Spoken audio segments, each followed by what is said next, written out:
Even though I have a very common medical condition called clone trooper brain, I get very excited when I see a custom company doing Lego styled pad printed figures that aren't clone troopers. Now, if you've been around for a while, you'll know that my favorite type of custom figure is one that adheres to the rules and stylistic choices that Lego themselves do. I just think they blend a lot better than other custom figures do with the figures I already own. Like, don't get me wrong, something like this Clone Army Customs Commander Wolf looks great, but when you put him next to other official Lego figures, it kind of sticks out like a sore thumb. Nothing against the figure itself, I just prefer that Lego style. I like to have it all be cohesive.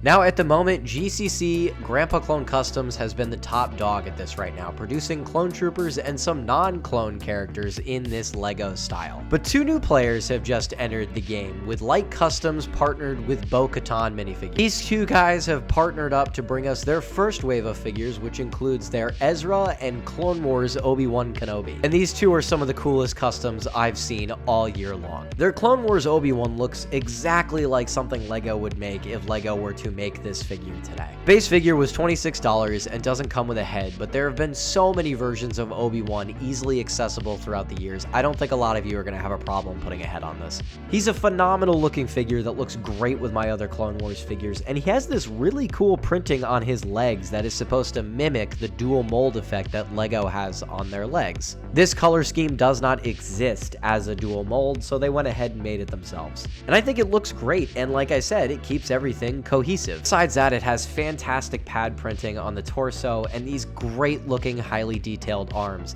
They even have a little tiny detailed comm link on his wrist. I love stuff like that. The attention to detail is phenomenal, and I cannot wait to see what these guys have in store in the future for Jedi characters. Their Ezra figure is just as great.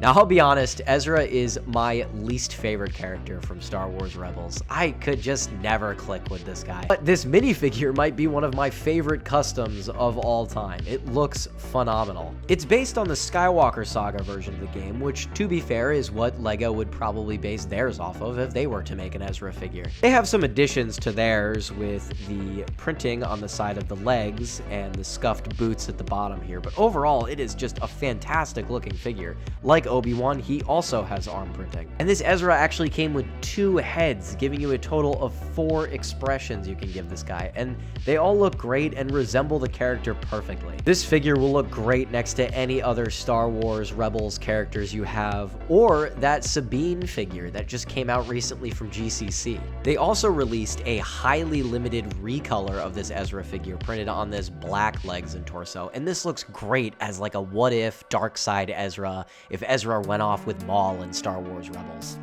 I love when custom companies do these fun recolors, and they had a few of these available in a giveaway they did recently too. I just love seeing stuff like that. Fantastic first wave from Light Customs and Bo-Katan. Like I said, these are very high quality pad printed figures, and I cannot wait to see what these guys have in store in the future. Some of the stuff they've been teasing off looks so impressive, and I cannot wait to see what's next. But what did you guys think of these figures, and did you get a chance to pick them up when they dropped them a few weeks ago? Let me know down in the comments, because that's all I've got, and I'll see you guys in the next video.